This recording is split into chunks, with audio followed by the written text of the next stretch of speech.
Hey, Jay here. We're working on our YZ250 project. This thing was a beat bike when we bought it. One of the common things that goofballs do to bikes is they hit their axle, their front axle, with a hammer, or any axles with a solid hammer. If you have a soft blow hammer, like so, okay. But even on forks, most part, you shouldn't have to use a hammer on the front axle. If you're using a hammer, then something's binding up and usually not tight. So what they've done here, you can see here, it's all mushroomed in. But right here, when you feel your finger across here, it's actually, this whole thing's mushroomed. I gotta file this or grind this all away so this axle can fit smoothly into the fork tube. Okay, so right here, you could use a file, like crank this a little bit tighter here. You could use a file if you don't have a grinder, and file this edge away, like so.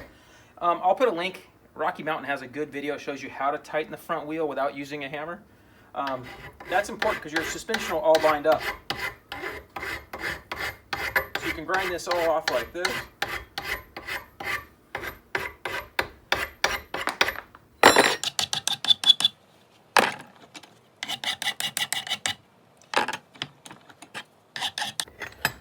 Okay, now I have a buffing wheel with a Scotch-Brite wheel on it.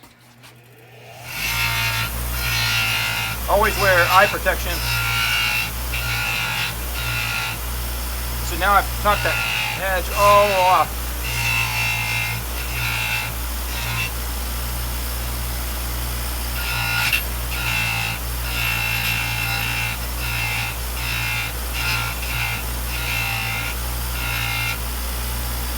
I can kind of feel it's off there.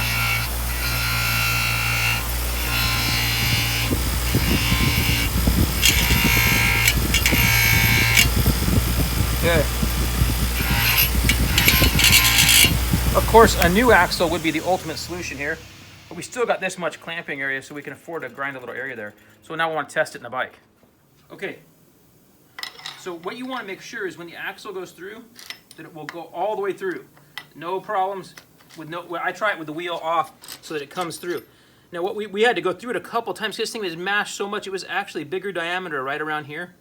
So I had to buff it around here, and then I got some sandpaper and Scotch-Brite, clean this up all good, and then you're ready to reinstall. Also, if this is a little bit gouged in here, I have a little tool called the little cross buff, and we'll go around here in a circular motion right there and just kind of hone this out. So that's a good thing you can do there. Now this axle is ready to go for our project bike, and so if you ever have one, these aren't cheap to buy a brand new axle, so this is a good way you could save this axle and put it to good use on our project bike.